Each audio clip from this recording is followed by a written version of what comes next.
Hello, my name is Stephen Bolin, and I'm running for Maryland House of Delegates in District 9A as a Democrat. That's Western Howard County and Southern Carroll County. I am asking for your support and vote on November 6th so that I can fight for you. I am the proud son of Don and Maria Bolin, two farm-raised teachers who grew up in Iowa during the Great Depression and World War II. Both taught me the value of hard work, that my word is my bond, and to think independently. I am a 27-year veteran of federal service. I worked for U.S. intelligence, NASA, and the U.S. Air Force.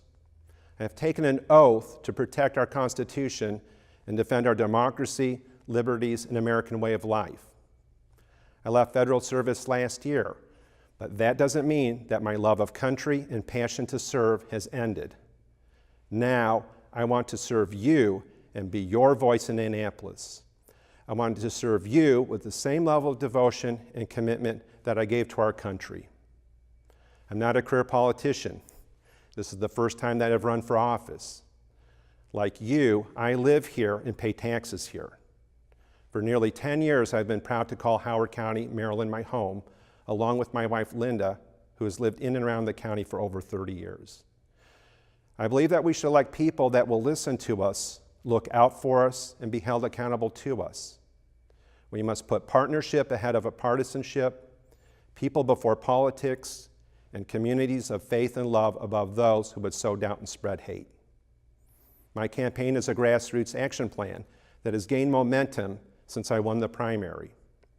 I will listen to you and fight for issues that are important to us here in District 9A. And my action plan starts here. I will fight to grow our communities, to protect our locally owned small businesses, and to encourage entrepreneurship. I will work across the aisle to ensure that tax and regulatory policies are fair and reasonable to stimulate growth while still protecting the environment, public safety, and health. I will fight to control and manage development in smart and sustainable ways. We need to stop develop first, fix later. We need to think first, grow smart, and make sure our schools, medical facilities, first responders, roads, and bridges keep up. And we need to do this in a way that respects the taxpayer, protects the environment, and preserves our agricultural heritage. I will fight for our children to give them the best start in life that we can give them. And that starts by giving them the best education that we can. I will insist that we keep our schools safe, fully funded, and that we attract and keep the very best teachers. And we also need to provide more diverse paths to post-secondary educational opportunities. I will fight to help control healthcare costs by working to build a patient-focused system that emphasizes prevention, wellness, and chronic disease management, but that also includes mental health and substance abuse care and affordable prescription drugs. And I will fight to keep our environment clean by working to move Maryland forward toward building a renewable, clean energy economy. And I will work with our regional neighbors to protect our vital Chesapeake Bay. My name is Stephen Bolin. I want to be your voice in your state house. I am committed to keeping Howard and Carroll counties places that we can all be proud to call home. I need your support and your vote on November 6th.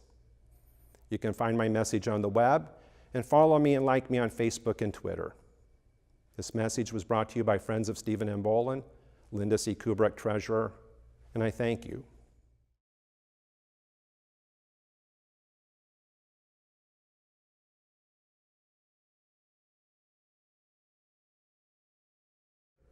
Hello, I'm Natalie Ziegler, and I'm running for the Maryland House of Delegates in District 9A, which covers Western Howard and Southern Carroll counties.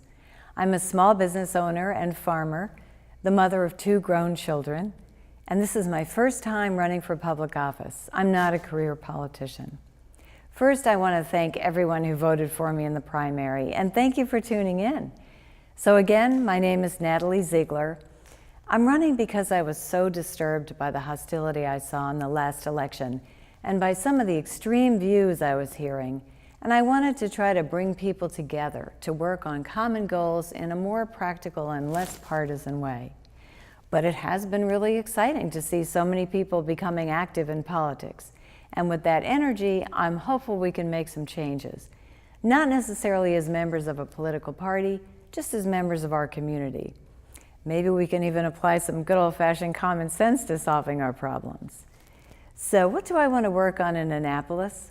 There are lots of important issues, but in the thousands of conversations I've had with people across our district, young people, retirees, people in every profession you can think of, education and healthcare stand out as the two things we're most concerned about.